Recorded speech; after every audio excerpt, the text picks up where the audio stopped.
All right. Uh, so now we're going to get into ribosomal RNA from the environment. That's what we're going to spend the next couple of weeks on. The first phase of era 2. And for today, I'm not going to give a lot of background. Oh, right. So I'm going to send around this link, but this is this new paper by the same group that published the second paper that we talked about last time. It's basically a follow-up to the 3-domain question. It's not that different, so you guys should pretty much understand everything that's in there. We're going to have a very brief quiz about the paper on Thursday, so please read it before Thursday, and then there'll be a more thorough take-home assignment given out in class on Thursday to do related to this paper. And this is this is warming you up to things, so it's not going to be that complicated a quiz or take-home assignment. And what I'm going to do is for each section, we're going to try and have a little paper assignment and a take-home assignment of something related to one paper related to that section. So for era 1, 2, 3, 4, it's going to be one of each of these. And I'll post this link on SmartSite, but or I'll send it around by email right after class. So I don't really want to, today I decided to do something a little different. We're just going to go into the papers. For the first paper, I've tried to do what I did last time, which was I went through it in detail and highlighted what I think are the interesting parts of the paper. And then for the second paper, we're going to do what we're going to spend more of the quarter doing, which is I've got the material from the paper, but we're going to discuss it. And I have in my head highlighted the things I think are important in that second paper, but what I want to do is discuss it with everybody and go through the paper and try and have a discussion with you guys bringing up what you think are the interesting, important parts of the second paper. And I don't think we'll get in time to the third paper I had. Could you put that last slide back up so I can get the... Yeah, I'll send this around right after class. So.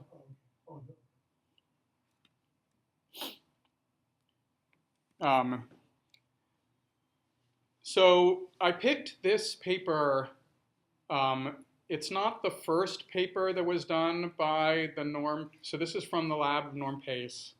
And everybody involved in this paper then went on to fame and fortune at some of their own labs doing microbial diversity studies, pretty much. It wasn't their first foray into doing ribosomal RNA sequencing, but this paper really lays out the whole field and their whole sort of vision for the field and for what they thought was important.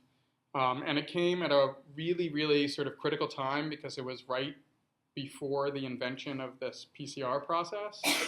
And as I mentioned before, and we'll go through because they lay it out in this paper, there are some things about ribosomal RNA that make it just incredibly well set up once PCR was invented. I mean, they didn't completely anticipate this, but they were basically doing all the background work to develop ribosomal RNA as a tool for everyone to use, as opposed to what had happened previously was Wose's work on that complicated process that I took you through where they isolated ribosomes and then isolated the RNA out of the ribosomes and then chopped up the RNA, separated out the little pieces, and then cut them out of the gels and then did sequencing was painful, slow, expensive, and didn't even get that much data. And so what everybody wanted to do and what Pace's group and this other and all these people involved in the study really did was figure out how to do rapid sequencing of ribosomal RNA genes. And so that's what this paper is really about. And again, I really want to get you guys to think about how you look at these papers. And I think everybody in the field still, we now have access to the full text of papers, of lots of papers. But in the past, even 10 years ago, but certainly 20 years ago, people only got the abstract sent electronically to various databases, and then you could get access to the abstract, but you wouldn't have the full text unless you actually got a physical copy of the journal. And so abstracts were really, really important 20 years ago. People would try to put every single keyword they could imagine related to their study into their abstract. And now, today, there's just no emphasis on this. And I just posted this to Twitter today. I found a paper by an automated electronic search where the title is longer than the abstract. The title is absurdly long. It's like 180 words, but people just don't, there's no longer an emphasis on like the details in the same way because you can get full text of the papers. So as we get more and more into the recent times, there'll be probably less value in going through the abstract than there was. But it, again, pretty much summarizes the key things of this whole paper. They're basically saying ribosomal RNA is already well accepted. You know, this was not even 10 years after Wosa and Fox and those original papers, but they're basically saying ribosomal RNA is the tool, but it's hard. And then they say, here's this method that we've developed. Details don't matter that much for the abstract, that allows you to do rapid sequencing. And this caught a lot of people's attention because lots of people were then at the time struggling with Wosa's method, all wanted to sequence the ribosomal RNA in some way or characterize it from their organism. And here's this claim of a relatively simple, rapid method to do it.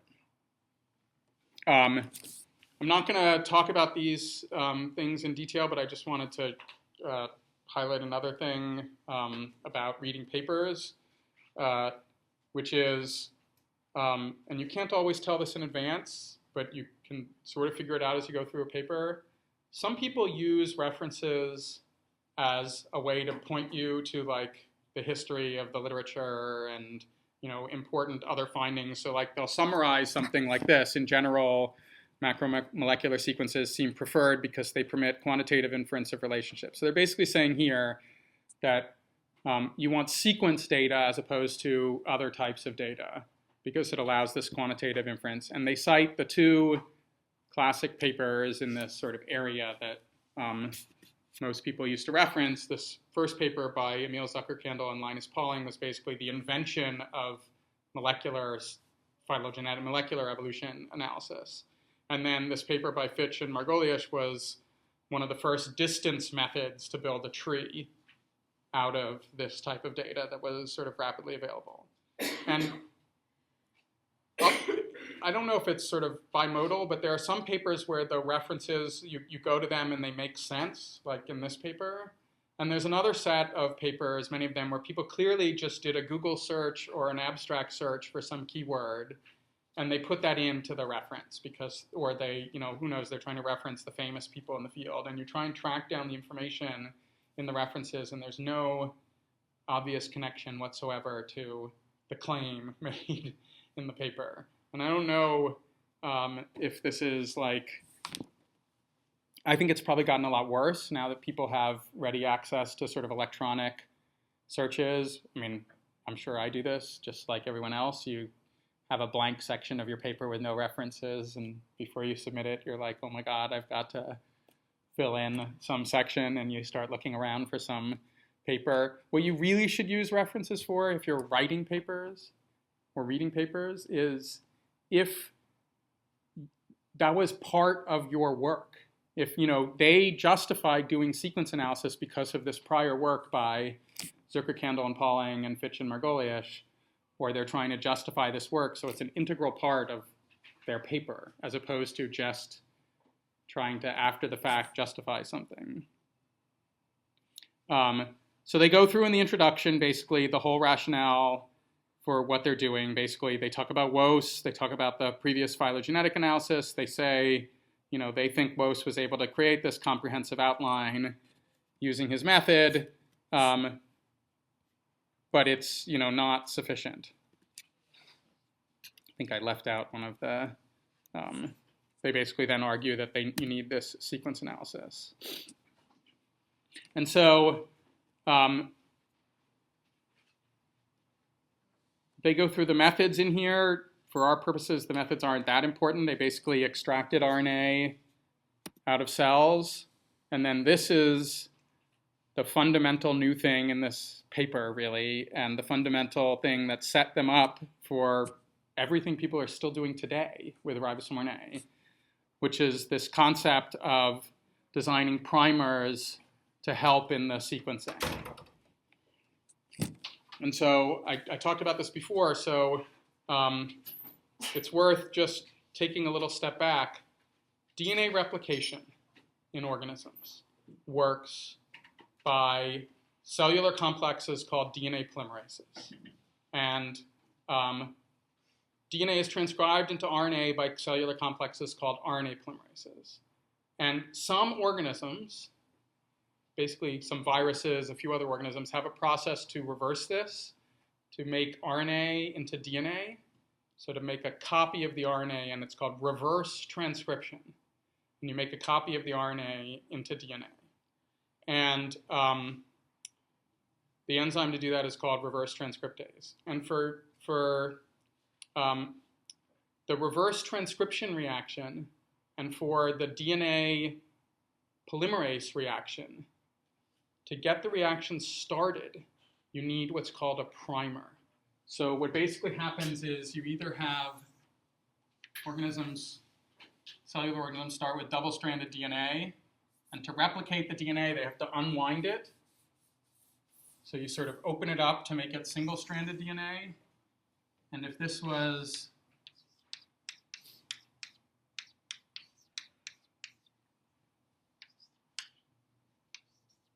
DNA has this chemical polarity that's written as 5' to 3'. It has to do with the ribose and deoxyribose that are the backbone of DNA, and there's a 3-position carbon and a 5-position carbon, and they're not completely, it's symmetrical, like hands are symmetrical, basically.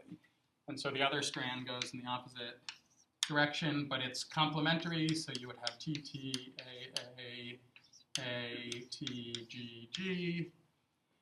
And if you wanted to make a copy of this strand, you need a little piece of DNA that binds to that strand that is complementary to that strand. And it's called a primer. And all these reactions work by these short pieces of DNA.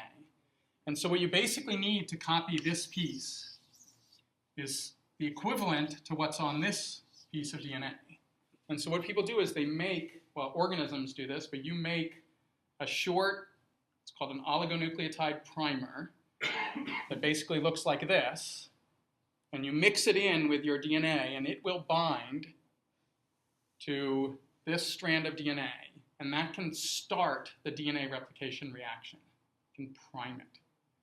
And so it took a while for people to figure this out once they first started isolating DNA polymerases and trying to get them to work in the test tube. And a person won a Nobel Prize for isolating the wrong one, but it's still an interesting DNA polymerase.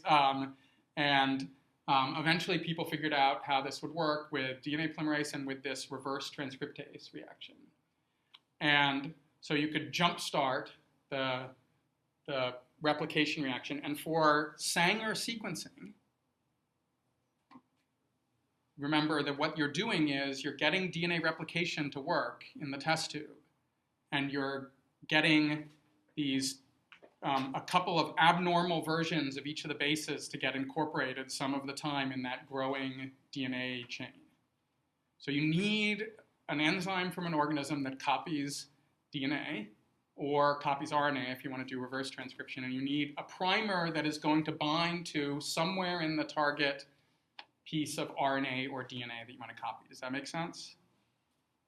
And so the people working on DNA sequencing and RNA sequencing were already starting to figure this out.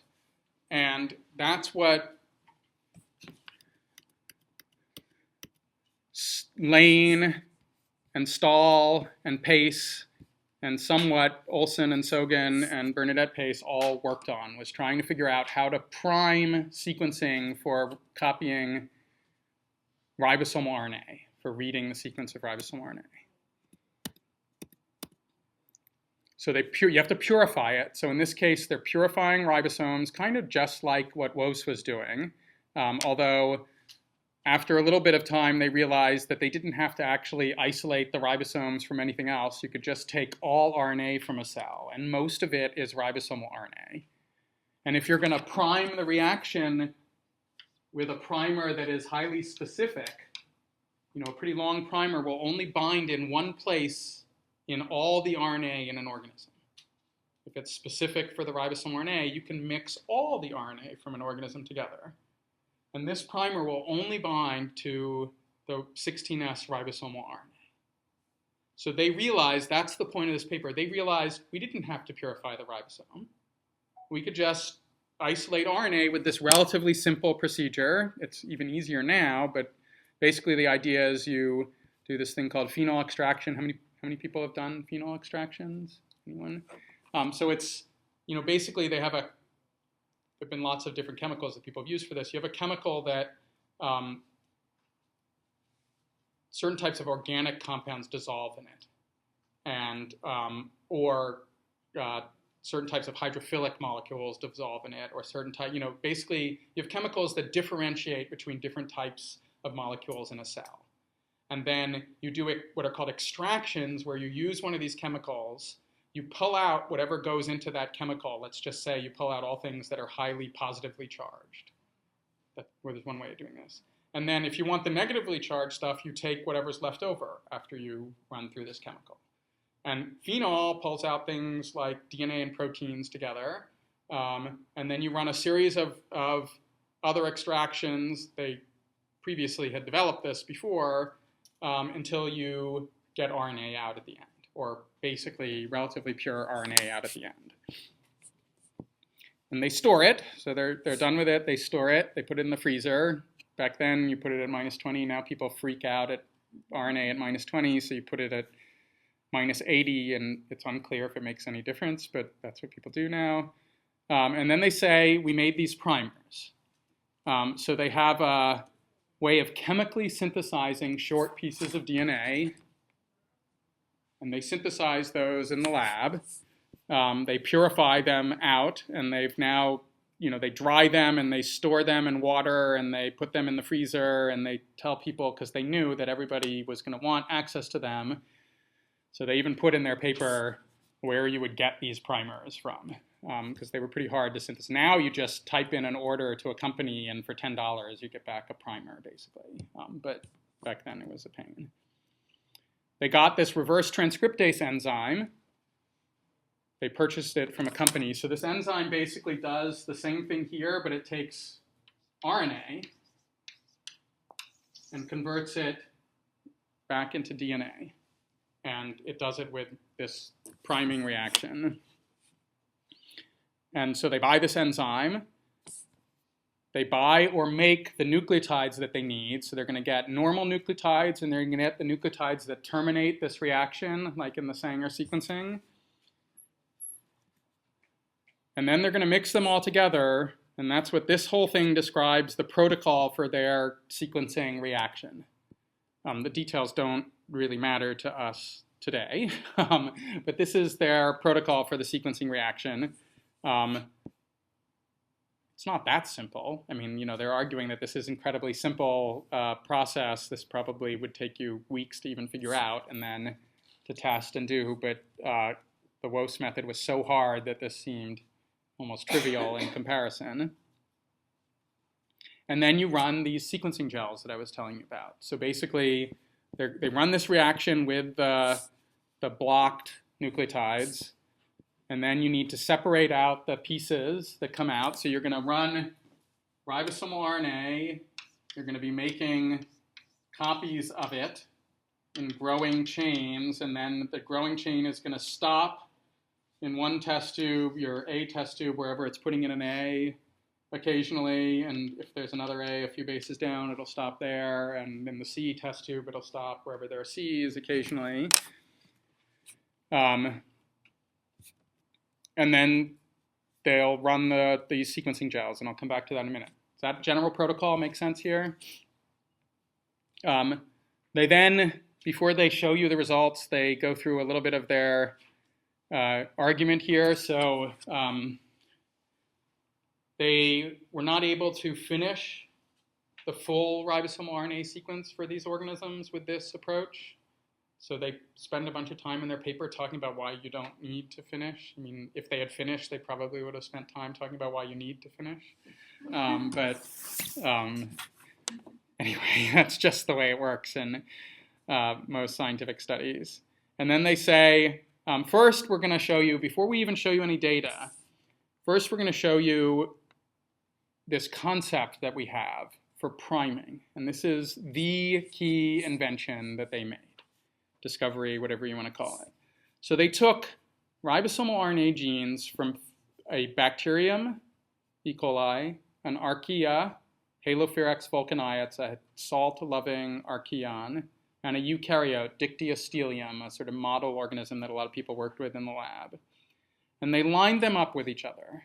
They don't show you all the details of how they lined them up, but they're trying to represent that by this little graphical alignment. They actually lined up the individual letters of the bases inside these sequences. They talk about, but don't show you, that they actually used that secondary structure of the ribosomal RNA to line them up more carefully. It wasn't that easy to do it from sequence, but they line them up by these conserved ways that the ribosomal RNAs fold over onto themselves. And they cite a few papers where that came from. And then they show this graphical representation, and what this basically shows is where their primers are. They have an A primer, and they show the sequence of the A primer. I think it's this one, the first one. So it's a little weird here. GW, W in DNA. I don't know if people are familiar with this, but A, T, T, A, etc. K, G, C, T, G. So it's a little bit strange. And then there's primer B and primer C. Primer B has an M and an R. Primer C has an R. These are degeneracy codes. So they lined up the sequences of all these organisms, and they're virtually identical to each other. But they're not quite identical. So in one region where they lined them up, there was an A in E. coli, and an A in Halophyrex, and a T in Dictyostelium. And so when they made these primers, what they wanted to do was make primers that would work for any organism. So they didn't know, is this going to be, are we going to work with bacteria? Are we going to work with archaea? So they made what are called degenerate primers. So they synthesized these short pieces of DNA, and then where there was this region that could be A or T, they actually mixed. They made 50% of their primers end up having A there, and 50% of their primers end up having T there. And you represent that with a W. W for weak. A and T have 2 hydrogen bonds between them. They're the weaker of the base pairs in DNA, so W represents weak. S represents strong for G and C, and then there's all these other codes. They explain to you what the codes are, but there were a couple of these ambiguities. But in general, they were able to make primers that were, highly specific. And this is important because it means that the longer you're able to make these primers and still have them bind to the ribosomal RNA, the less likely they are to bind to anything else. So the fact that E. coli, that an archaeon, a bacteria, and a eukaryote are so similar in these 3 regions. So in region A, they're virtually identical. In region B, they're virtually identical. In region C, they're virtually identical. Allowed them to synthesize just 3 primers. So imagine back then it was expensive to make primers. Probably, let's just say $10,000 for one of these primers. You don't want to make 1,000 of them. You want to make as few as possible. And they made these just 3 primers and told everybody in the world, you can get the primers from us and do ribosomal RNA sequencing. Just call up our, lab technician or whoever this person is that they listed back here. Susan Andrews, who I don't know who it was, but I think it's probably his lab tech.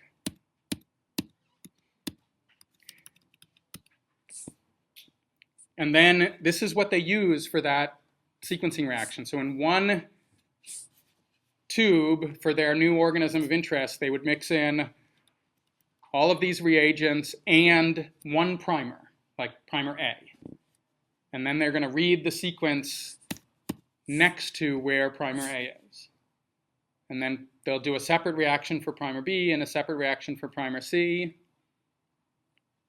They go through, some prior data that says that this reverse transcription reaction, how it's going to work, because it's been done in other organisms.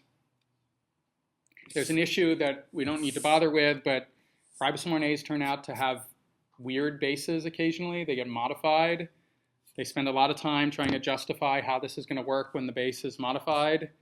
We don't really need to worry about that much anymore, but that's a lot of what they talk about in the paper. They talk about an issue that still comes up, and I brought this up when I talked about sequencing. The accuracy of your sequencing method is really important. Depends on what you want to do with the data, how important it is. And they argue that it doesn't have to be that accurate. Because what they're trying to do is figure out if something is, in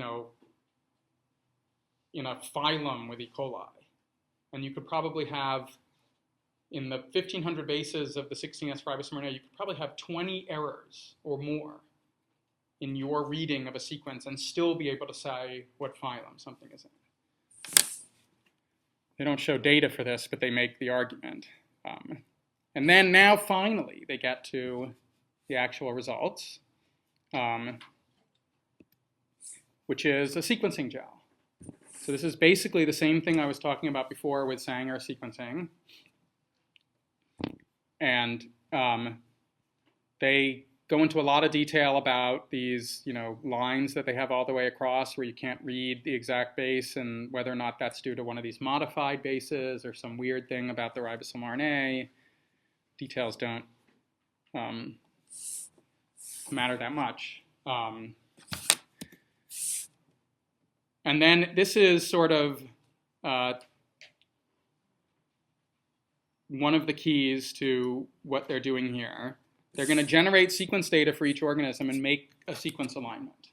And they didn't really talk about this with the primers, but they did this for the primer design and then for this, which is this issue of lining up ribosomal RNA from organism 1 with ribosomal RNA from organism 2 and generating a sequence alignment, and how they're confident that they're able to do this well, and how it's really important if you want to compare sequence data to line up the corresponding regions of molecule 1 and molecule 2. And this will come up when we talk about metagenomics and when we talk about other ribosomal RNA sequencing and we talk about genome sequencing. This alignment step is fundamentally important. They talk about, and they cite this paper on, you want to use only regions that are lined up unambiguously. This is basically the masking I was telling you about. Throw away regions that you're not confident in. And finally, they get to the tree, and they don't actually care really at all about the evolutionary result in this tree. This tree, the point of it is to convince you that they're able to generate data well, and that their data is going to be useful for phylogenetic analysis of other organisms.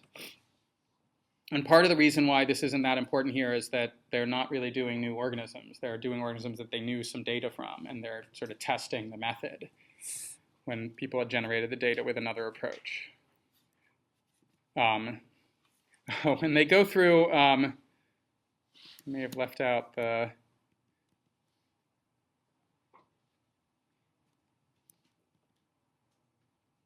I left out there. They say that you can use sequence data to build a tree, or you can use the WOS catalog to build a tree. It's not really they're not the two phylogenetic methods, but they're basically saying the two general approaches for doing this with organisms. And then they talk about, they kind of trying to argue that the WOS method is really painful and not that good, but then they do it anyway, because they want to show that you could take their data and recreate the WOS method from their data. So they scan through their data and look for those oligonucleotides that I showed you in that giant table from the WOS paper, because in the 10 years since WOS's paper before this, or 8 years, people had generated those tables from hundreds of organisms. And they were a little worried, like, we're going to propose this new method and people are going to ignore it because everybody's going to say, I'm already got my own approach and I want to integrate my results with everyone else's. And you want to compare your data to those 100 other organisms. And so they didn't want people to ignore their method because they wouldn't be able to compare it to other organisms. So they basically said, well, we can scan through the sequences and look for each of those 8 base pair pieces from that table in the previous study. And they basically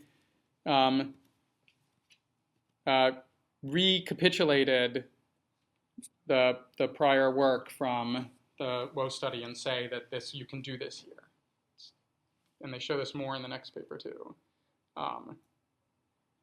Probably a useful thing at the time, but within 2 months, everybody wanted to do sequencing, and nobody wanted to do the old oligonucleotide cataloging method.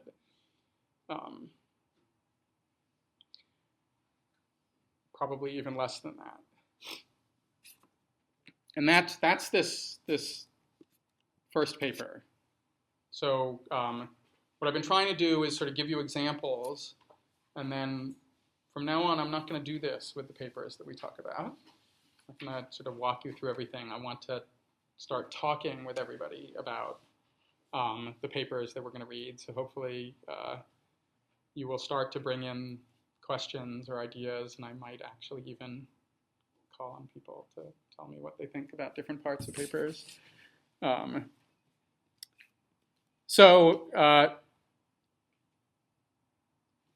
I chose this paper, although it is not the first paper to do environmental ribosomal RNA sequencing, but the first paper to do this was barely different from the general approach in this previous paper.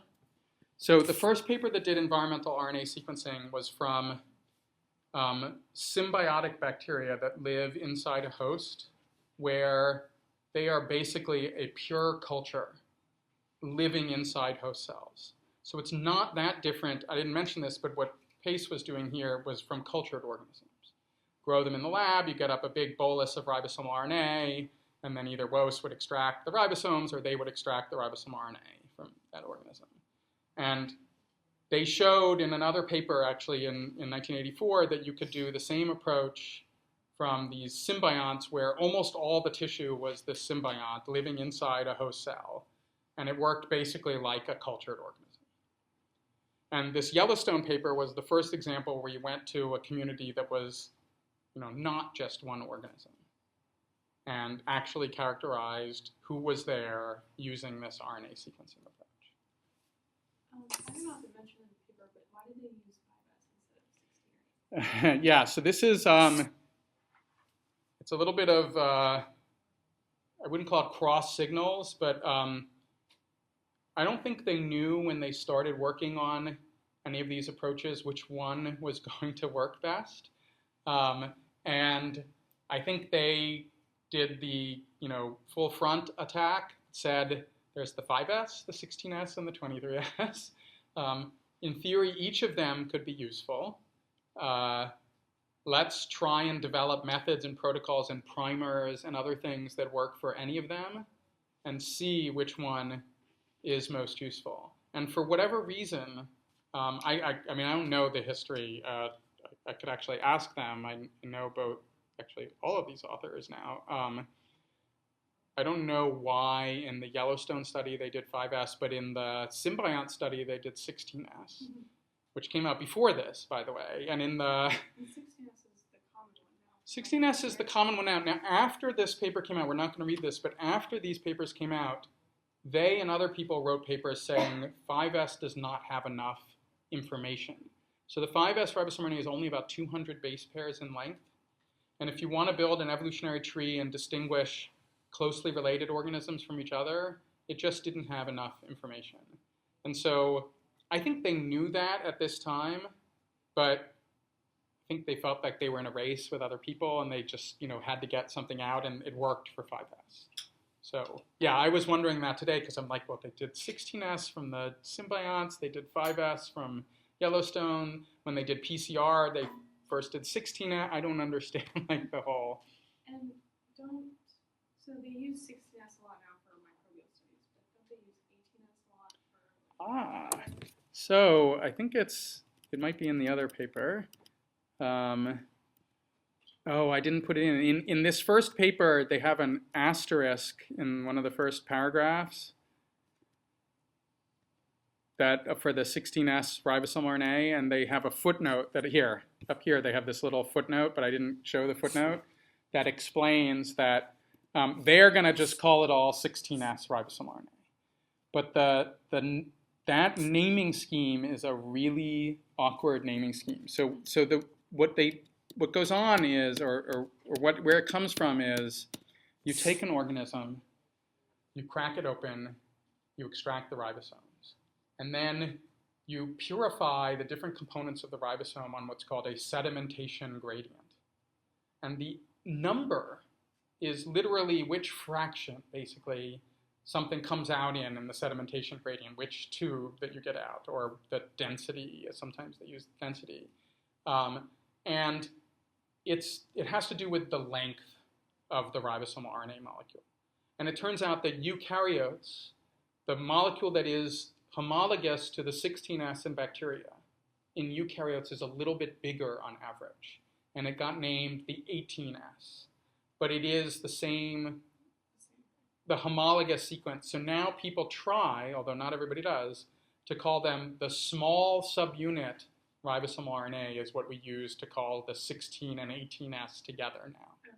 And the large subunit is usually used to refer to the 23S, although the 5S is also part of the large. It's kind of messy. So 16S is sort of just a bad name, and they should have just tried to stick to not naming it based upon its size. Does that make sense? And so you'll see some organisms, there's even an 18.5S, and other organisms there's a 5.8S and a 28S, and more useful is which ones are homologous to which other ones, and that you can line them up with each other. And the most common term for the equivalent to the 16S in eukaryotes is the 18S. But some weird eukaryotes got their own number because they have some really weird, like there's some trypanosomes, I think, that make the ribosomal RNA molecules are broken up into, like, the 18S comes in 5 pieces or something like that, and they're tiny.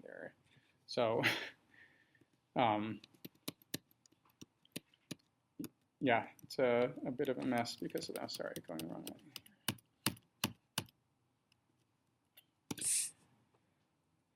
Okay, so why do they go to Yellowstone National Park for this study?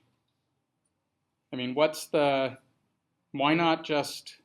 You can't culture the microbes. Right, so in the introduction, not quite as much in the abstract, but in the introduction, they talk about pure cultures and the problems with pure cultures and how it's giving us this biased view.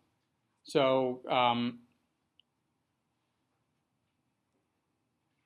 do you have any ideas as to why? I mean, there are lots of places you could go for uncultured organisms. Why Yellowstone? Terry Mullins had such success at stealing them from there. He came later, so... Oh, he did? Easy access?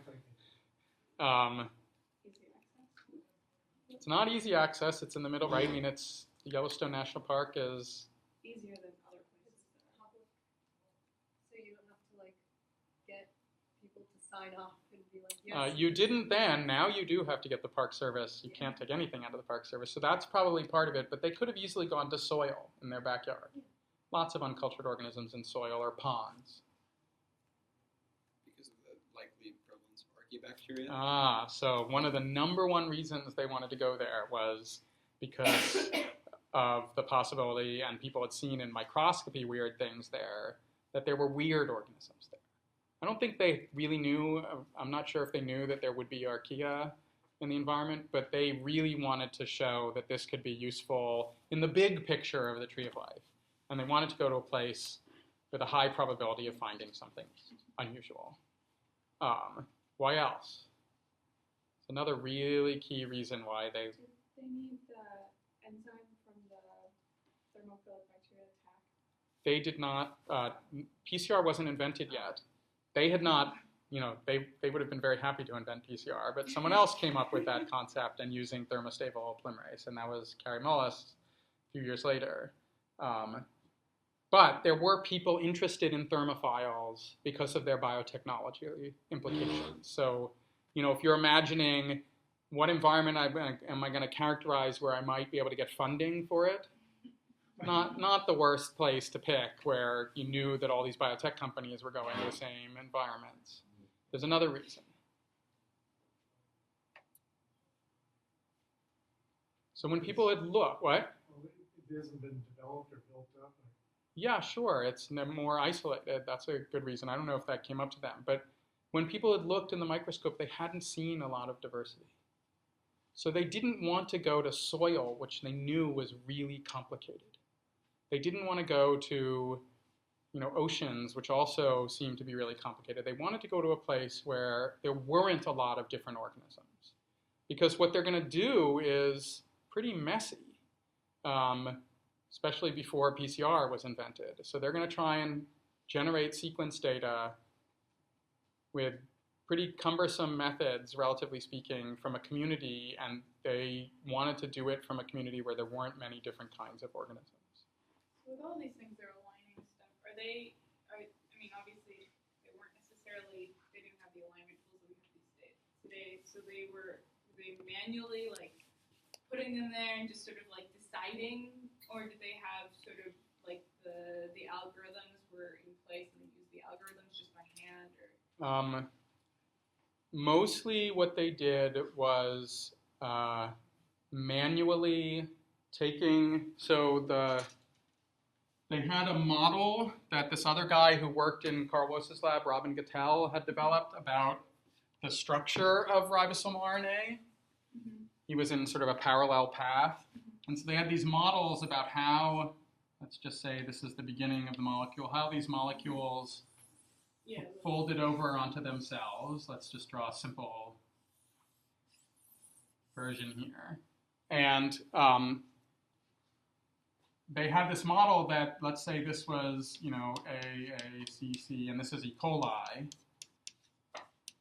And they had this model that said that other organisms would fold in the same way, but they might have different bases, right? So if this was A with U and E. coli, maybe some organisms would replace that with C and G. It would still form base pairs. And this guy, Robin Gattel, had basically discovered this. That's how he solved the structure, by looking for these compensatory changes. And so they had this model.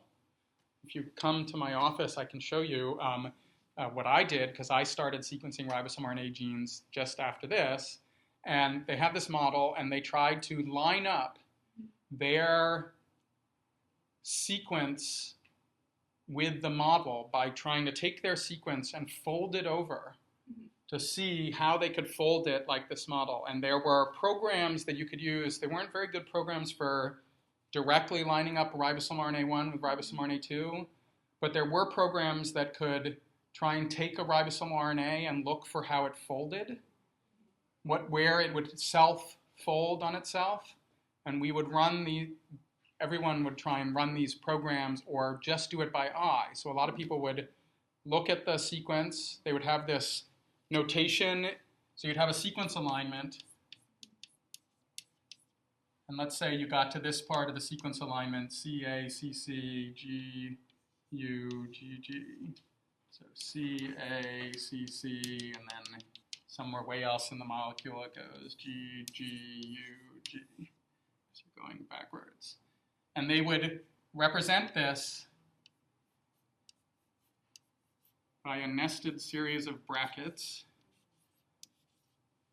And they codify it. And then you could have a computer program that would scan through and look for whether or not you could come up with a similar code for your sequence. But I literally just drew, many people would just put up the E. coli structure and try and force your sequence into that structure. And I spent 2 months doing this. So when you're putting scores on them to build a tree, for example, Not yet. So this is just to make the alignment. Yeah.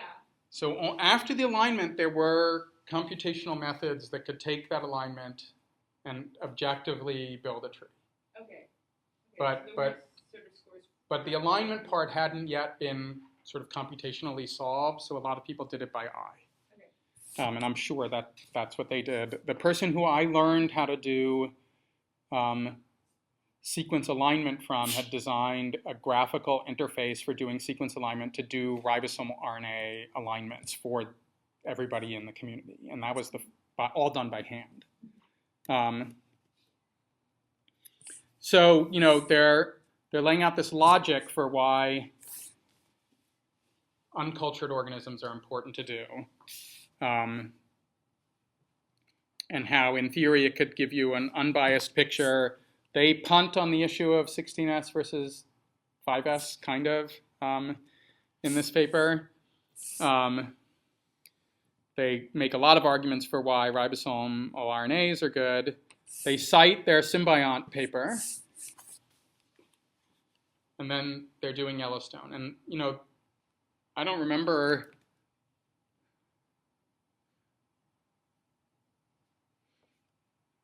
Yeah, so they're not telling you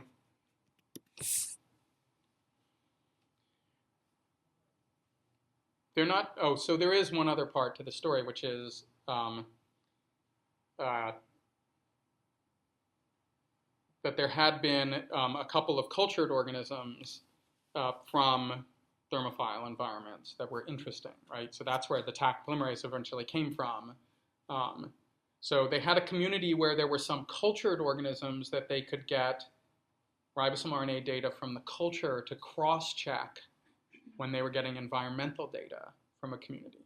So they didn't want to go to an environment that had only organisms that had never been grown in the lab.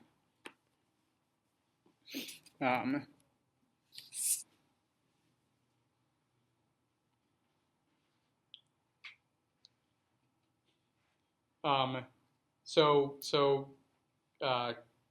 don't want to stay up here and talk about everything. Did people read through the methods in this? Do you basically understand what they're doing here? I love some of the terms that they use. Sandwiched is now a verb. Scissoring is a verb. I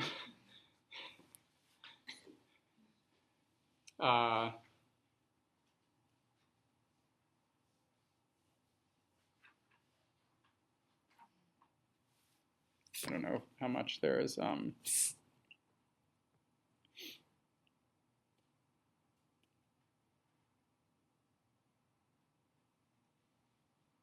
Oh, so here they talk about 4S ribosomal RNA too. Anything anybody want to point out about any of the methods in here or ask questions about any of the methods?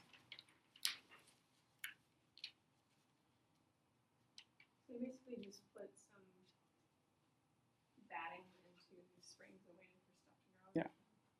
And then filtered it and extracted total RNA and or ribosomes. So this is now in a little bit in contrast to the previous paper. So the previous paper said we can do total RNA. We have these great primers, we can do total RNA, and we don't need to worry about everything else. And this paper does not. So this paper, kind of important, they isolate what they call low molecular weight RNA, and they're primarily trying to get the small molecules, and that's going to be dominated by this 5S ribosomal RNA. So just to simplify the analysis at the end so that it gets so much data that they were buried under the signal? No, I think that the people focusing on this paper only knew how to work with 5S RNA. They have a protocol that's focused on that, and they didn't want anything else. And that's, common that you have, one student doing this and one student doing that, or one postdoc doing this, and, they're not necessarily, one of them is, so focused on 5S that they will develop a whole method around how am I going to get the 5S, even if it was not, I don't know if it was needed or not.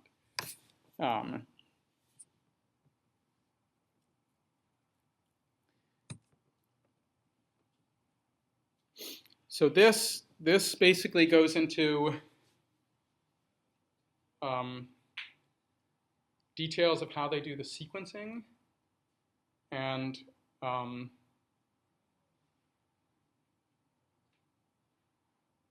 just trying to think if there's anything worth.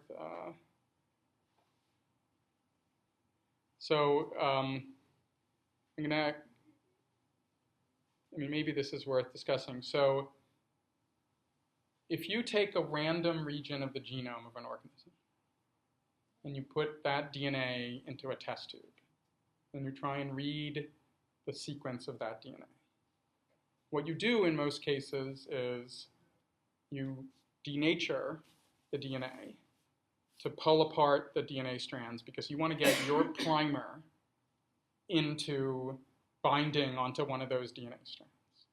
So you have to pull apart the normal double-stranded structure of DNA. RNA is single-stranded, so you don't have to quite do the same thing with RNA.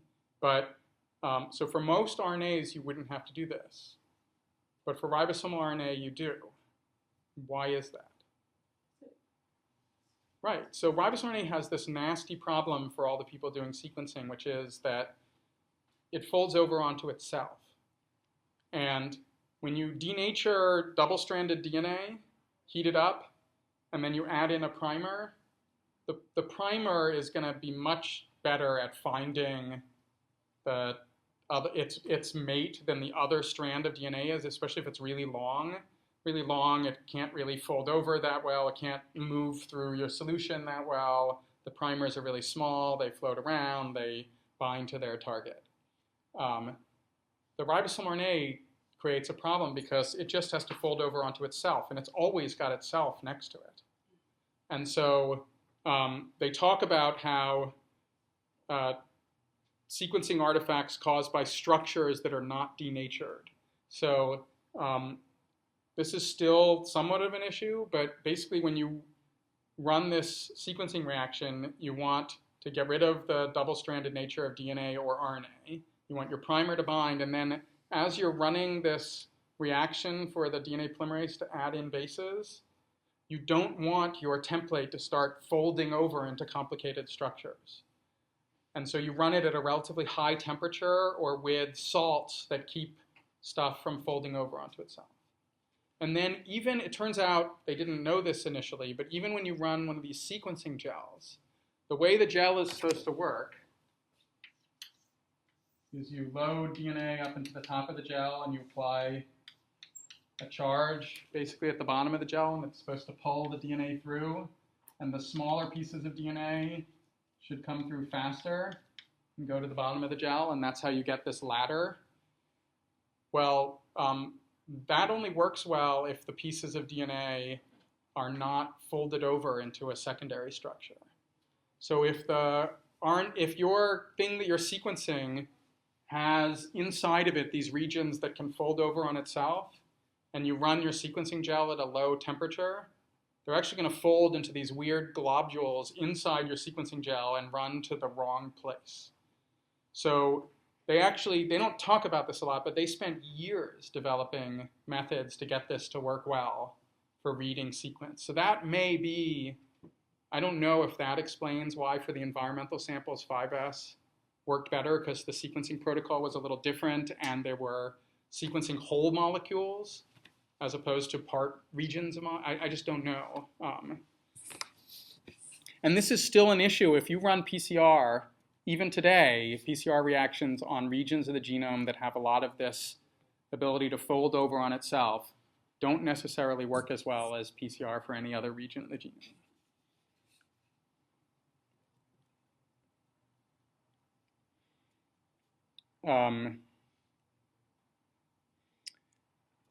So they spend a lot of time talking about trying to determine the relative abundance of these 5S RNA. Do you know why?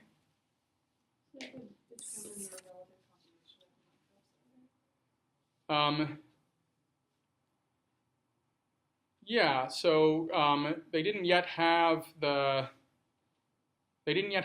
microbe data when they did this. I think more they wanted to get the abundant things out from their first studies. They wanted to characterize the more abundant organisms. They felt like they would get more data from them. And then after the fact, you can then use the data to then say something about, once you get the sequence data and say that this comes from a proteobacteria or whatever, you can then say something about the organisms in the community. But I think initially they were using this to guide which ones they would try and focus their attention on. Same general issue with phylogeny.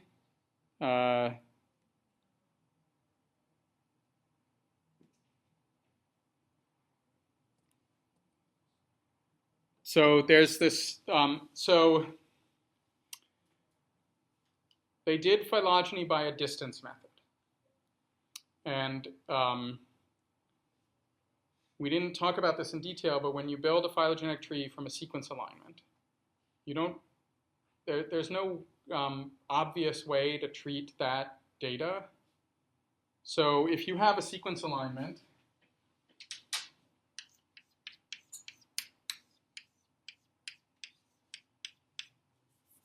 and then some other sequence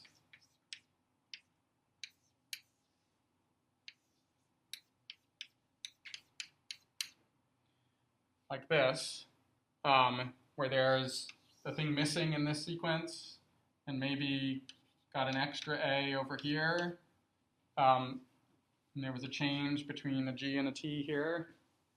You want to come up with some way of scoring how different these sequences are. In any of the phylogenetic methods, you need a scoring scheme. For the distance phylogenetic methods, you calculate basically a total distance between the two sequences. But how do you calculate percent similarity with this?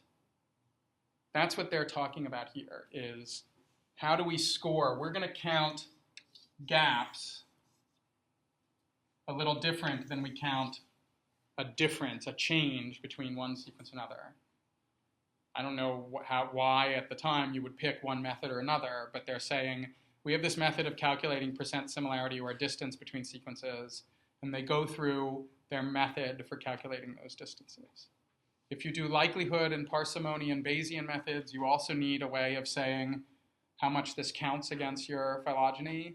And that's, we didn't talk about this, but that's what the paper on the eukaryotes evolving from within archaea extensively went into in a lot of the paper, was their scoring scheme and their matrices for calculating, when you line up protein sequences, what to score for those sequences and how to build a tree out of it. And it turns out with different models, you get different trees.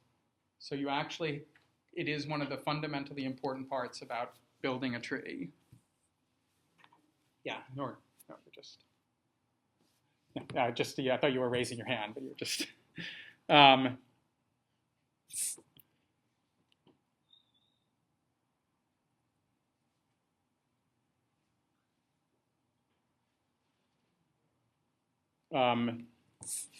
So they go to this place, well, one of the sites, they actually went to many of them, but they went to one of the sites in Yellowstone, Octopus Spring, because they liked these pink tufts, I think. And people had done some work previously in Octopus Spring.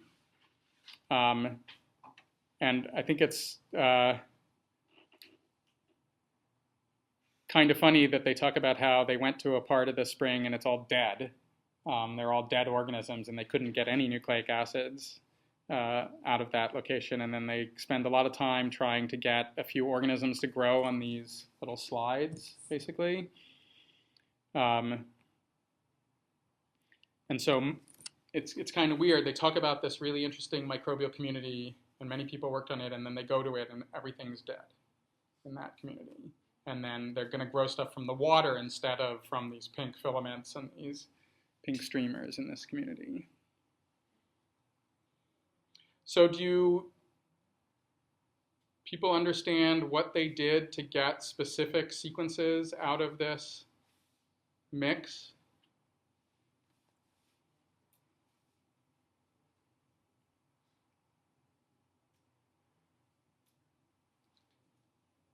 People know, how do you have a mixed community of organisms. They all have 5S ribosomal RNA in them. How do you get out of that a single 5S sequence for each organism.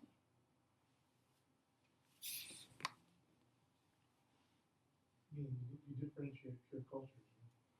Well, so we can do pure cultures, but that's not what they're doing here.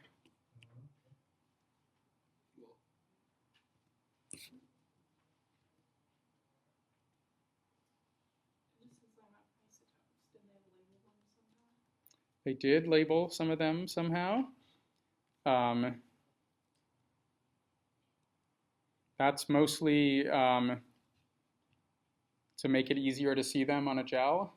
So they're now radioactively labeling the ribosomal RNA from a particular sample.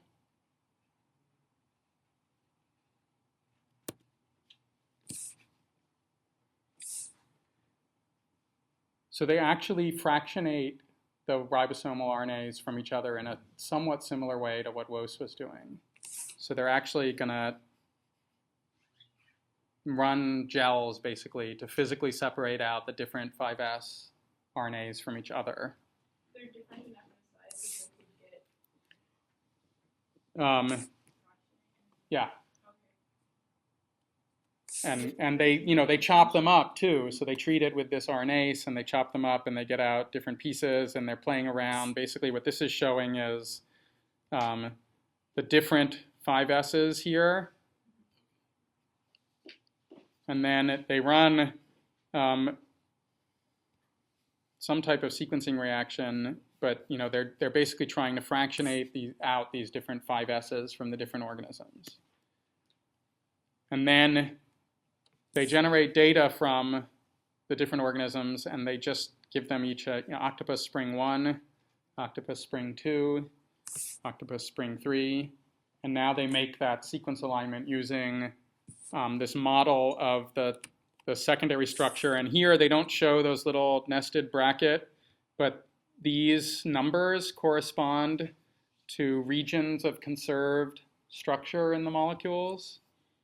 And so 1 should line up with 1 prime, I think, and 2 and 3 with 3 prime. I'm not sure exactly how their numbering scheme works, but I think 2 and 2 line up with 2 prime, and 3 lines up with 3 prime, and 3 lines up with 3 prime, and so on. Those are the base pairing rules. So that's how they try and figure out how to line up this sequence with the other sequences.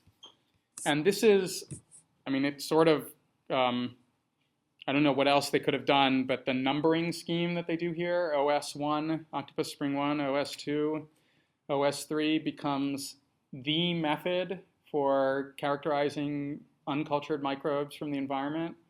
So even today, now, for 20 years, people did ribosomal RNA sequencing, and when they got a new ribosomal RNA that corresponded to an organism that they didn't have, was not closely related to anything they knew, it would just come up with one of these numbers. So there's SAR11 for the 11th that came out of the Sargasso Sea, and SAR86, and SAR407, and there's Octopus Spring 11. And some of these now have become the names of phyla, because they ended up being the first representative of a major group. And biologists are kind of obsessed with history when people first isolate something.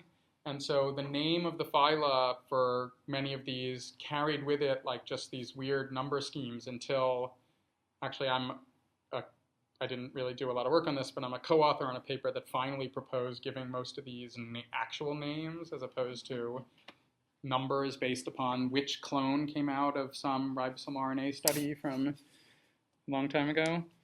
And then they do phylogenetic analysis from this sequence alignment. Now it's not,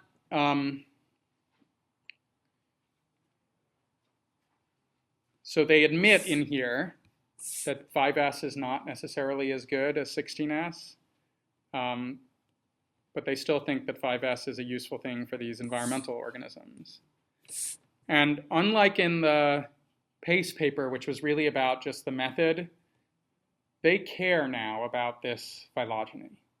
They care about where these organisms are because this is the first study of completely uncultured or unenriched organisms without indirectly from an environmental sample. And they want to say, what is the diversity of things that are out there? What groups do they fit into? And so if you look in this tree, it's not overly helpful, but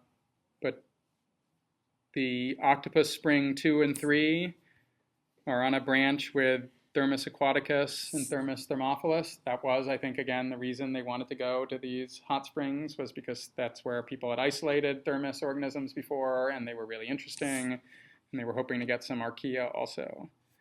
And the whole comment about the 16S versus 23S is, we think these are related to Thermus, but we're not really sure because the 5S is really small.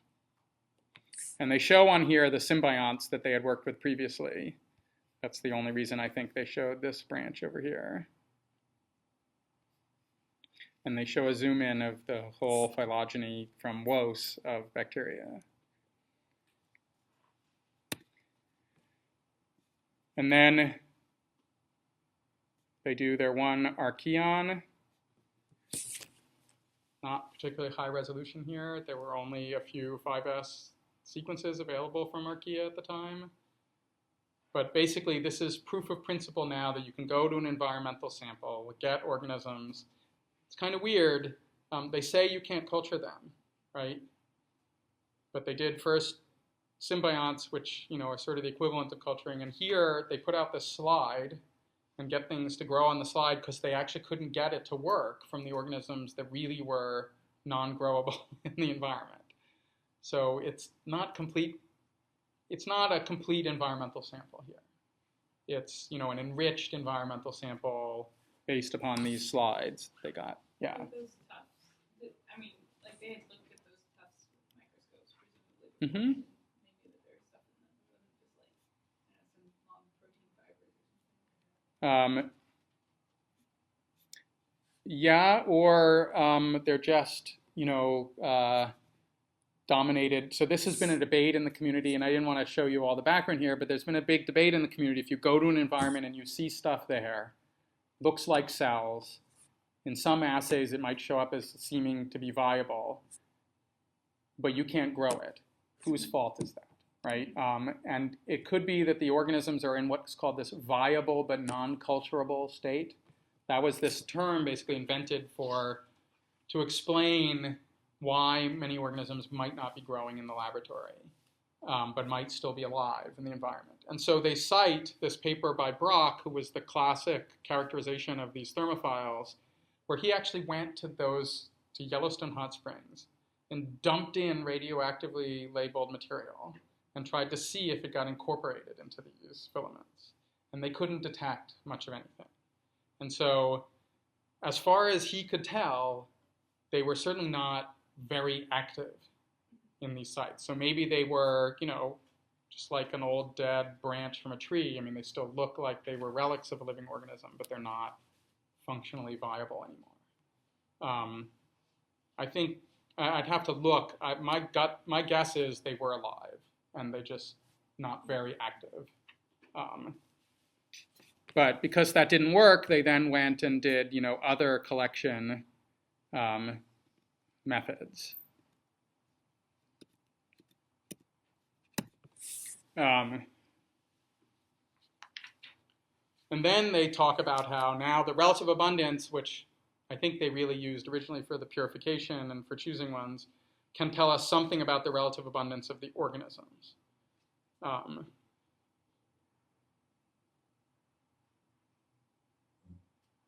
And they also say that they think they characterized everything dominant from this community. Oh, so they don't show this in the PACE paper, but now we can do the oligonucleotide cataloging, and for each of these oligonucleotides, we can sort of compare it to the old data, and we can also calculate a relative abundance based upon the oligonucleotide catalog method. So this is a really nice trick. What they basically show is once you have the sequence data, and you know which organisms have which of these oligonucleotides, so they purified the 5S RNAs. They generated the sequences for them. They can then predict what the oligonucleotides are going to be from this method of digesting with this RNase. And they can go back to the total data and run oligonucleotide cataloging from the total RNA from the sample. And from that, they get the abundance of each of the oligonucleotides. And they can say, so here's this one, CCCG is unique to their octopus spring organism 1. Sorry, it's not. It's in octopus spring organism 1 and organism 3. AAACCG is in just organism 1. And here's one that's in just organism 3, just organism 3, just organism 3. And by deconvoluting this data, you can calculate the relative abundance of the different organisms. Does that make sense, what they're doing here? So this becomes, in a different approach, a very common method in microbial diversity studies where people, instead of doing it this way, people then make probes based upon oligonucleotides. And you can hybridize those to a community, either the total RNA from a community or cells from the community. And you can count the different organisms. And if you find an oligonucleotide that is species specific, like this one, you can make a probe. Now, I wouldn't make a 5 base pair probe to do an environmental sample, but maybe one of the longer ones. And then you can quantify organisms by this hybridization. And basically by their oligonucleotide, unique oligonucleotides, you can characterize them or their ribosomal RNA abundance. Does that basically make sense? So this, the reason I like doing a couple of these historical papers, even though they're, a little weird sometimes, is that these two papers basically either predicted or set up everything people are still doing today with ribosomal RNA sequencing from communities. They're using conserved primers to go after organisms, both with PCR and for the sequencing. There's a debate about which molecules to still go after, about getting information content out of them. There's still issues with alignment and aligning the structures versus aligning the sequences. There's species specificity of the oligonucleotides that becomes really important for designing probes and designing analyses. And there's basically everything else that is done today with ribosomal RNA you can imagine from these papers. And that's why, nobody really believed this, but Norm Pace had this all figured out. And that's why they end with phylogenetic analysis by 16S sequences could become a standard tool concerned with characterizing organisms of uncertain affiliation. This predicts the whole field. Nobody had, there are 2 papers at this point, which is sort of astonishing that you would sort of be this confident that this is going to work out. But I think they all realized that because of these conserved sequences, you should be able to do some type of sequencing or pulling out of molecules from diverse organisms in a mix, that you could go to environmental samples and do cDNA synthesis or direct RNA synthesis, direct RNA sequencing. And everything else is sort of obvious. And everything else we will talk about in the next few classes is going to be what you do now with ribosomal RNA data from environments. How you can use it to characterize the relative abundance of organisms, how you can compare communities to each other. If sequencing gets really cheap, what can you do by doing millions of sequences instead of tens of sequences? But I think everything comes from the realization that they're conserved across all organisms. You have these primers that can get them from diverse organisms at once, and now you can do microbial ecology. Yeah. So I'm not sure why they felt they had to separate, before getting the sequences, separate them, fractionate them into different sort of... So this is the difference between the methods used in these different papers. Because they talk about before, like they can just take 2 RNA and stuff, and here they just take the 5S. But right, but they here, still separate it by isolate. Well, let's think about what they're doing here. So you go to, let's start with an organism in culture, if it's pure culture. Woese was isolating ribosomes, right? And doing this C1 and oligos, and then eventually a tree.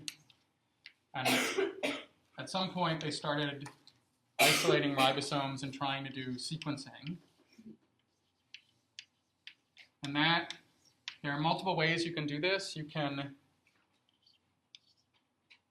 make cDNA randomly. So you can make cDNA from everything in an organism. So all the RNA now, you don't need a specific primer. You just make short, random primers that will bind to all the RNA. And through a variety of tricks, you can pull out which one of those corresponds to the ribosomal DNA and get sequence. I think that's where the first sequence data came for ribosomal RNAs, was by doing something like this. And then you can also do the primed reverse transcriptase, like in the PACE paper. And in that case, rather than random, you need a specific sequence to bind to the ribosomal RNA, right? And when you do this, you run a reaction on the total RNA you get out of a cell. Now, if you did this from a Yellowstone hot spring, you're going to have RNA from 4 different organisms there. And you're going to run a sequencing reaction using these conserved primers of everything. And so when this is your primer, you start to read the sequence. The problem is that the primer is going to bind to organism 1, and organism 2, and organism 3. And in this one mix is going to start extending the reaction. And if it gets to an A in organism 1, it's going to stop in your A file. But if it gets to an A in organism 2, at a different site, it's going to stop. And the problem is when you run out this gel, if any organism had an A at the 30th position, it's going to show up as a band in your gel. And if any organism had a C at the 30th position, it's mixed. So you can't tell which organism has which base if you have a mixed pool. And the only way to deal with that is to either pull out individual clones and sequence those, and then do many of them. That's what we do. That's what we did for many years before next-gen sequencing was invented. But before, they didn't want to do any cloning. So they would just do total RNA and direct sequencing of that mix without cloning. And if you do that with 4 organisms in your mix, you get this weird signal. But if you add an extra step where you purify the ribosomes and cut out a band, now you have organism 1, organism 2, and organism 3, and you run separate sequencing reactions for each of those. And you get a clean sequence for each of them. Does that make sense? Yeah. And so before people did a lot of cloning, this was the only way to get a pure sequence from a particular sample. And again, that's why I think they wanted to do a low diversity environment. That may have been why they did 5S. Maybe it was hard to physically separate different 16S's from each other. Maybe they tried and they couldn't fractionate organism 1's 16S from organism 2's. I don't know the explanation for why they ended up doing 5S for Yellowstone and 16S for cultured organisms. I just don't know the details. Does that make So then a lot of the methods that people developed were, how can I purify different organisms from each other, and or how can I do cloning and read sequences from lots of clones? Because PCR was not used. Well, even with PCR, if you do PCR from this, you end up with a tube of lots of products that come from different organisms. You still have to clone those or physically separate them in order to get a clean sequence. It's just, it makes this step a lot easier, and we'll get to that in the next papers. Does that make sense? So I'll send around in a few minutes the link to this paper. Read it before the next class. We're done.